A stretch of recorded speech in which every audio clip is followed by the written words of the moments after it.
ভাইরা আমার, ঘরে ঘরে এখন ব্ল্যাক ম্যাজিকের সমস্যা, কালো জাদুর সমস্যা, দুষ্ট জিনের উপদ্রব, নানা রকম সমস্যা আমাদের ঘরে ঘরে ধরা পড়ে। এগুলো থেকে বাঁচার জন্য নিজস্ব সেফটি সিস্টেমের মধ্যে দুইটা সেফটি সিস্টেম যদি আপনি মেনটেন করেন, ইনশাআল্লাহ আল্লাহ আপনাকে হেফাজত রাখবে। এর একটা হলো রাসূলুল্লাহ সাল্লাল্লাহু আলাইহি সাল্লামের সকাল এবং সন্ধ্যায় যে দোয়াগুলো তিনি পড়তেন ওইগুলো আপনি নিয়মিত পড়বেন। এ সম্পর্কে আমাদের ছোট্ট একটা ছোটি বই আছে, রাসূলুল্লাহ সাল্লাল্লাহু আলাইহি সাল্লামের সকাল সন্ধ্যার দোয়া ও জিকির, রকমারিতে বিভিন্ন অনলাইন শপে পাবেন। আবার আমাদের ওয়েবসাইটে গেলে ফ্রি, আপনি সেটা ডাউনলোড করে পড়তেও পারবেন এই সকাল সন্ধ্যার দোয়াগুলো পড়লে। আর দ্বিতীয় হলো চান্দ্র মাসে 13, 14, 15 এই দিনগুলো যদি কেউ নফল রোজা রাখে, আল্লাহ তাআলা এই ব্যক্তিকে এমন বেশি সেভ করেন, নিরাপদে রাখেন, কোনো ব্ল্যাক ম্যাজিকে, কোনো ম্যাজিশিয়ানের, কোনো জাদুকরের, কোনো কুফরি কালামে তার কোনো ক্ষতি করতে পারে না। আল্লাহ তাকে হেফাজতে রাখেন। তাহলে আইয়ামে বীজের রোজা রাখবো তো ইনশাআল্লাহ। দুই আইটেম পাইলাম, সোমবার, বৃহস্পতিবার আর চাঁদের 13, 14, 15। নাম্বার 3, তৃতীয় নম্বর হলো আশুরার রোজা। মুহররমের 10 তারিখ তার সাথে 9 তারিখ যোগ করে রাখবেন, দুইটা রোজা। আর 9 তারিখ কোনো কারণে রাখতে না পারলে তাহলে 10 আর 11, 10 কমন, তার সাথে 9 অথবা 11 মিলায়া 9 রাখতে পারলে বেশি উত্তম। কারণ নবী সাল্লাল্লাহু আলাইহি সাল্লাম তার জীবনের শেষ বছর যখন আশুরা রোজা রাখছেন, তিনি বলেছেন যদি আগামী বছর আমি বেঁচে থাকি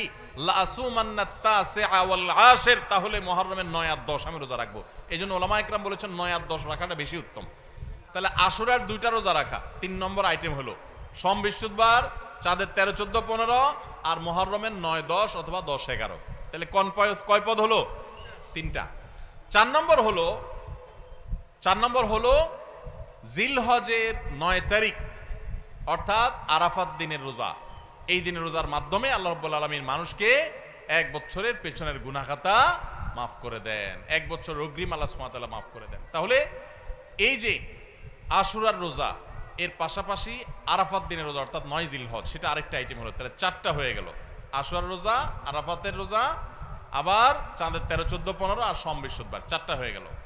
এরপরে আসেন আরেকটা নফল রোজার জন্য গুরুত্বপূর্ণ আইটেম হলো, গুরুত্বপূর্ণ নফল বা সুন্নাত রোজার সময় হলো আমাদের প্রিয় নবী সাল্লাল্লাহু আলাইহি সাল্লাম সবচেয়ে বেশি নফল রোজা রাখতেন যে মাসে, সেটা হলো শাবান মাস। কোন মাস? শাবান মাস, রমজানের আগের মাসটা। তাহলে সে মাসে আমরা বেশি বেশি নফল রোজা রাখবো। কয় নম্বর হলো? 5 নম্বর। 6 নম্বর হলো মুহররম মাসেও নবী সাল্লাল্লাহু আলাইহি সাল্লাম বেশি বেশি নফল রোজা রাখতেন। হিজরি বর্ষের প্রথম মাস মুহররম, 6 নম্বর হলো। আর 7 নম্বর হলো যেই মাসটা এখন চলছে শাওয়াল মাস, এই শাওয়াল মাসে কয়টা রোজা রাখা সুন্নত? 6টা রোজা। তাহলে মোট 7 পদ পাইলাম আমরা। সোমবার, বৃহস্পতিবার, চাঁদের 13, 14, 15, মুহররমের 10 এবং 10-এর সাথে মিলায়া 9 অথবা 11, দুইটা রোজা। আরাফাতের দিন অর্থাৎ জিলহজের 9 তারিখের রোজা, 4টা গেল নি। আর শাবান মাসে বেশি বেশি রোজা, মুহররম মাসে বেশি বেশি রোজা, কয়টা হলো? 6টা। আর 7 নম্বর হলো শাওয়ালের 6টা রোজা। এই নফল রোজাগুলো, সুন্নত রোজাগুলো রাখবো তো ইনশাআল্লাহ। এখন আর রোজা রাখার ব্যাপারে বেশি ওয়াজ না করলেও চলে। ওয়াজ ছাড়াই মানুষ রাখে। কেন রাখে?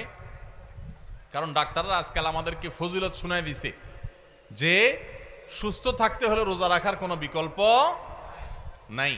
আমাদের শরীরে আল্লাহ তাআলা যে পরিমাণ মেদ, চর্বি এগুলো জমে যায়, যে পরিমাণ আল্লাহ তাআলা পাওয়ার দিয়ে রেখেছেন, আমরা যদি রোজা রাখি তাহলে সেগুলো গলে গলে গলে অতিরিক্ত মেদ, চর্বিগুলো কমে যায়, মানুষ সুস্থ হয়। রোজা রাখার কারণে মানুষ শারীরিকভাবে সুস্থতা অনুভব করে। যে যত বেশি রোজা রাখে সে শারীরিকভাবে তত ফিটনেস তার হয়, তার সুস্থতা তত বেশি সে ফিল করে, অনুভব করে। এক সময় মানুষ মনে করত যে রোজা রাখলে বোধহয় মানুষের ক্ষতি হয়। রোজা রাখাতে মানুষের ক্ষতি হয় না, লাভ হয়। মানুষ খেয়ে অসুস্থ হয়, না খেয়ে অসুস্থ হওয়ার চাইতে খেয়ে অসুস্থ হওয়ার পরিমাণ বেশি। খাবার কন্ট্রোল করতে বলে ইসলামের জন্য, নিয়ন্ত্রণহীন কবজি ডুবায়া 2 হাতে 4 হাতে খাইতে ইসলাম বলে না। এই জন্য ভাই, রমজানের রোজার পাশাপাশি নফল রোজাগুলো আমরা রাখার চেষ্টা করবো তো ইনশাআল্লাহ। আল্লাহ আমাদের সবাইকে আমলের তৌফিক দান করুন। ভাইরা আমার, মাশাআল্লাহ। তাহলে আমরা রমজান মাসের যে রোজা রাখি, এটা শুধু রমজান মাসেই রাখবো নাকি বছরের বিভিন্ন সময়ও আর রাখতে হবে? সেই জিনিসটা আমরা আজকে জানলাম কি জানলাম না? ভাইরা আমার, রোজা রাখতে মনে হয় অনেক কষ্টের, মোটেই কষ্টের না ভাই। সামান্য একটু হয়তো প্রথম প্রথম একটু 2-4 দিন কষ্ট হবে। আপনার যখন অভ্যাস হয়ে যাবে, যারা নিয়মিত নফল রোজা রাখে, চাঁদের 13, 14, 15 সম বিশুদ্ধ বা জিজ্ঞেস করে দেখেন, কোনো কষ্ট অনুভব হয় না তাদের, বরং আরো ভালো অনুভব করেন, ভালো ফিল করেন তারা। তাহলে ইমানদার নিজের খাদ্য চাহিদা এগুলোকে সে নিয়ন্ত্রণ করতে শিখবে। চেষ্টা করব না আমরা সবাই ইনশাআল্লাহ। আস-সুন্নাহ ফাউন্ডেশন, উম্মার স্বার্থে সুন্নাহর সাথে।